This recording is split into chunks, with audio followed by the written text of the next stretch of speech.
What's going on, everybody? Today I'm going to show you how to clone a Toyota H chip using your XHORSE keytool Max. We've also got an XHORSE super key. This comes with the super chip. This video will work if you're just doing a key, a super chip on your own. It's pretty straightforward. So what we're going to do is going to go to transponder clone. We'll take our original key that starts and drives the vehicle. We're going to place it into our antenna ring. We're going to go ahead and hit read transponder.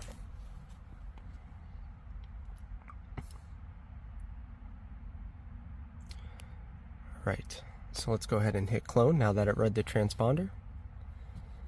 You will need an internet connection for this most of the time, so just be aware. Now it's asking for the original car key in the coil.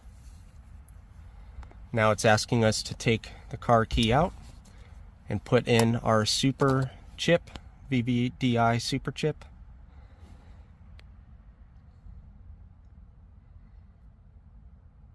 Now it should write the info to the super chip.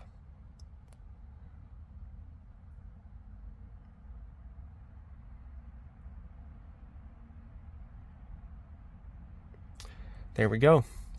Transponder cloned successfully. Let's go ahead and get a keyblade in this and I'll show you that it starts the car. Alright, we did get our blade inserted into the key. We'll go ahead and put our key in the ignition. We'll see if she starts up.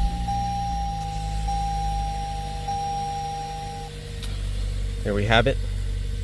No security light. Car's running. That's how you clone a Toyota H chip. Thank you.